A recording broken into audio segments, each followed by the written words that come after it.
মুবারক ঈদ মুবারক, মুবারক ঈদ মুবারক।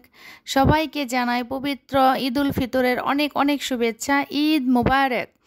তো আসসালামু আলাইকুম, সবাই কেমন আছেন? কল্পনাস ব্লগে সবাইকে স্বাগতম। আমি কল্পনা টাঙ্গাল থেকে বলছি।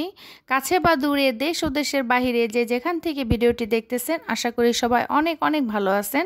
আমিও আল্লাহর রহমতে ভালো আছি। তো এটা ঈদের দিন সকালবেলা। তো সকালবেলা উঠে তো মিষ্টি মুখ করা হয়েছে, দেখা যাচ্ছে সকালবেলা উঠে সেমাই পায়েস খাবো। তো আমাদের তো মানে ঈদের আগের রাত্রে সব কিছু রান্না করে রাখা হয়, টেবিল একদম সাজিয়ে, যা রাত্রের থেকেই খাওয়া শুরু হয়ে যায়, যার যেটা ইচ্ছা সে সেটা খাবে। তো এখানে দুই ধরনের লাচ্চা সেমাই, আকবরিয়া সেমাই আর অটল ফুটের সেমাই, যার যেটা মন চায় সে সেটা খাবে। সাথে আছে পায়েস, আর হচ্ছে আমাদের যে হাতে কাটা টিপা সেমাই বানানো হয়েছিল, সেই টিপা সেমাইটা রান্না করা হয়েছিল। তো এই পিঠাটার নাম দেখলাম এক এক আপুদের অঞ্চলে এক এক নাম, কেউ বলেছে টিয়া পিঠা, কেউ বলেছে ঢেলা পিঠা, মানে এক একজনের এক এক নাম, কেউ বলেছে চুষি পিঠা। তো আমাদের এখানে টিপা সেমাই বলে। তো সেমাইটা আমার রান্না করছে আমার শাশুড়ি মায়। আর হচ্ছে ঝালমুখ করার জন্য পোলাওর চাল দিয়ে ভুনা খিচুড়ি, সাথে হচ্ছে দেশি মুরগির ঝোল। তো এটা হচ্ছে আমাদের সকালের নাস্তা। তো ঈদের দিন সকাল উঠে গোসল করে ফ্রেশ হয়ে দেখা যাচ্ছে সেমাই পায়েস খাবো, এটা তো মানে মাস্ট, একদম সেমাই পায়েস তো খাবোই সবাই। তো এটা তো সবার ঘরে রান্না করা হয়, সকালবেলা উঠে মিষ্টিমুখ করা, তার সাথে একটু ঝালমুখও করতে হয়।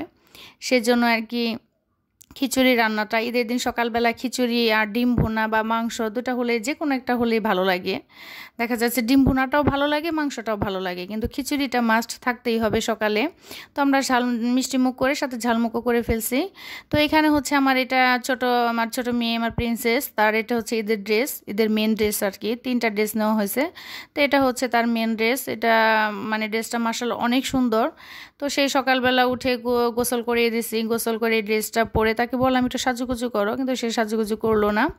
তো এই ড্রেসটা পরে সে দেখেন সাইডে ব্যাগটা ঝুলে একদম নেমে পড়ছে, যে থইলা ভারী করতে হবে, মানে সালামি উঠাইতে হবে। দেখেন সালামি আর সালামি, টাকায় টাকা। তো আমাদের বাসায় প্রত্যেকে ছোট থেকে বড় সবাইকে সালামি দেওয়া হয়, এমনকি সবার কাছ থেকে সালামি পাওয়া হয়। এই জিনিসটা আমার খুবই ভালো লাগে। তো কার কার বাসায় এরকম হয় কমেন্টে জানাবেন। আর কার কীরকম ঈদ কীরকম কাটতেছে সেটাও কমেন্টে জানাবেন। আমাদের তো মাশাআল্লাহ ঈদ অনেক ভালো কাটতেছে। তো এই 50 টাকার 2টা নোট আমি আমার শাশুড়িমার কাছ থেকে পেলাম। তো ঈদের সালামি পাওয়া, সালামি দেওয়া, দুটোর মধ্যে অনেক অনেক আনন্দ, খুবই ভালো লাগে। তো এখানে 20 টাকার নোটগুলো নিয়ে বসা হয়েছে। এগুলো মূলত আমার ভাগ্নার কাছ থেকে আনা হয়েছে, ভাগনার আর কি ব্যাংকে থেকে আনা হয়েছে 20 টাকার নোট। এদের সালামি আসলে চকচকা নোটটাই ভালো লাগে। সেটা 10 টাকা হোক, 20 টাকা হোক, 50 টাকা হোক, সেটা বড় কথা না, কিন্তু চকচকা নোট হতে হবে। তো এখানে আমি আমার মেয়েদের জন্য ভাগ করতেছি। আর হ্যাঁ, ঈদের দিন সকালবেলা কিন্তু আমার শাশুড়ি মার দেওয়ার ড্রেসটা আমি পরেছিলাম, খুবই ভালো লাগছে। তো এই ড্রেসটা পরে ছিলাম দুপুর পর্যন্ত। তো দুপুরের দিকে আবার আমার পুকুর বাসায় দাওয়াত ছিল, সেখানে আমরা সবাই মিলে সাদা ড্রেস পরে যাওয়া হয়েছে। তো এটা ভিডিওটা আসলে একাত্র করলে দেখা যাচ্ছে অনেক বড় হয়ে যায়, তখন আমার আপু ভাইয়েরা অধৈর্য হয়ে যাবে। সেজন্য আমি ঈদের দিনের ভিডিওটাকে 2টা পার্ট করছি। তো এটা হচ্ছে আমাদের বাসারটায়। তো এখানে আমি সালামি ভাগ করতেছি। বড় মেয়েকে মানে 100 টাকা, ছোট মেয়েকে 100 টাকা, মেঝো মেয়েকে 100 টাকা, বোনের 2 বাচ্চার জন্য 200 টাকা, আমার ভাগ্নির 2 ছেলে মেয়ের জন্য 200 টাকা, মানে চকচকা নোট 20 টাকার নোট রেখে দিলাম। আর হচ্ছে আমার 2 জাকে আমি 60 টাকা করে দিছি, দেবরদের 60 টাকা করে দিছি, এমনকি আমার শাশুড়ি মাকেও দিছি 60 টাকা। তো সবাইকে এইভাবে টাকা ভাগ করে দিতে ভীষণ ভালো লাগছে। এমনকি আমি সবার কাছ থেকে পাইছি, আমার দেবর দিছে 100 টাকা, আমার শাশুড়ি দিছে 100 টাকা, এমনকি আমার বান্ধবীর জামাই সেও দিছে 200 টাকা। খুবই ভালো লাগছে যে মানে এত বড় হয়েও দেখা যাচ্ছে পরিবারের কাছ থেকে সালামি পাওয়া, এটা খুবই ভালো লাগে। আর সবাইকে সালামি দিতেও ভালো লাগে। তো এখানে সালামি ভাগ করে দিতেছি। ও হ্যাঁ, আমার হাজব্যান্ড কিন্তু থাকে বাহিরে, কিন্তু তারপরেও তার সালামিটা রেখে দিলাম।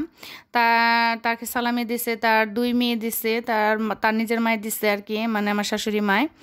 তো আমি বলতেছি যে আমরা দেশে আমাদের দিলা 100 টাকা, আর যে কিনা দেশে নাই, কাছে নেই, তাকে দিলা 200 টাকা, এটা তো হলো না, বেনসেপি হলো।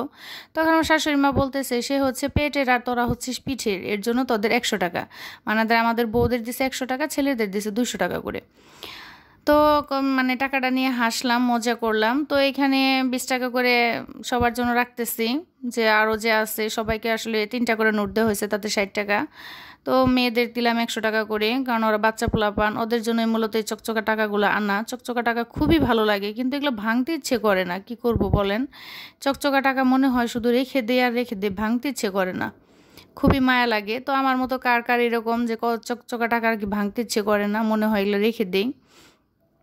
তো এখানে আমার আমার এগুলো হচ্ছে আমার সালামি, কারণ আমার দেবর দিছে 100 টাকা চকচকা নোট, শাশুড়ি মা দিছে 100 টাকা, 2টা 50 টাকা। আমার বান্ধবীর হাজব্যান্ড দিছে আমাকে 200 টাকার নোট, এমনকি আমার হাজব্যান্ডের 200 টাকা। তো এগুলো হচ্ছে আমার আর আমার হাজব্যান্ডের সালামি।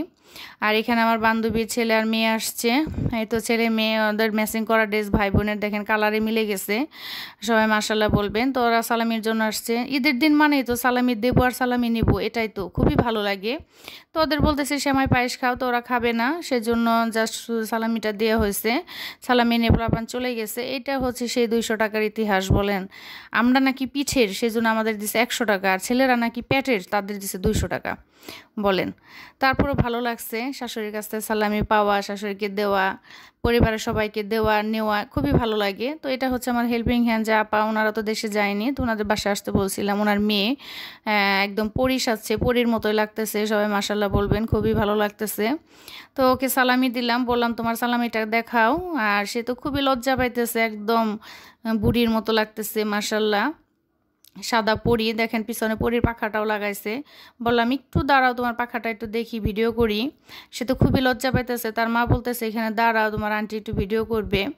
তো এখানে দাঁড়াইলো, সে পাখা লাগাইছে, দেখেন মাশাআল্লাহ অনেক কিউট লাগতেছে। তাকে সালামি দিয়ে দিলাম। তো ঈদের দিন মানেই তো খাওয়া দাওয়া, ঘোরাফেরা, সালামি নেওয়া, সালামি দেওয়া। আর এখানে দেখেন আমার বুড়িমাকে সালামি দিতেছে, সে কি লক্ষ্মী, সে 5টা নোট নেবে না, জাস্ট একটা নিয়ে 4টা আমাকে ফেরত দিছে। এরকম সব মেয়ে যদি লক্ষ্মী হতো তাহলে তো ভালোই হতো। 2 মেয়েকে দিছে, তারা বলতেছে আমাদেরকে আরও দাও, আর এই লক্ষ্মী মেয়েটা একটা নোট নিয়ে 4টা আমাকে ফেরত দিয়ে দিছে। তো আজকে ভিডিওটা খুবই শর্ট, বড় করলাম না, দেখা যাচ্ছে ভিডিও 2টা পার্ট করবো, সেজন্য শর্ট করে দিলাম। আমার আপু ভাইদের দেখতে সুবিধা হবে, কারণ ঈদের মধ্যে সবাই ব্যস্ত, ধৈর্য ধরে আসলে ভিডিও দেখা যায় না। তো সবাই অনেক ব্যস্ত, সবাই ভালো থাকবেন, আমাদের জন্য দোয়া করবেন। আর হ্যাঁ, লাইক দিতে ভুলে গিয়ে থাকলে প্লিজ একটা লাইক দিয়ে নেবেন। চ্যানেলে নতুন হলে তাহলে ছোট্ট চ্যানেলটিকে সাবস্ক্রাইব করে আমার পাশেই থেকে যেতে পারেন আমার বন্ধু হয়ে। তো আমার ভিডিওটা কেমন লাগলো সেটা অবশ্যই কমেন্টে জানাবেন। সবার জন্য অনেক অনেক দোয়া রইল, সবার ঈদ ভালো কাটুক, পরিবার পরিজন নিয়ে সবার ঈদ ভালো কাটুক, সবাই নিরাপদে বেড়ান। আমরাও বেড়াবো, বাপের বাড়ি যাবো ঈদের পরের দিন, ঘুরবো। ঈদের দিন ফুপুর বাসায় গেছিলাম দাওয়াত খেতে, তো ঈদের পরের দিন যাবো বাপের বাড়ি। তো কি করলাম সবই শেয়ার করব। সবাই ভালো থাকবেন, আমাদের জন্য দোয়া করবেন। খোদা হাফেজ।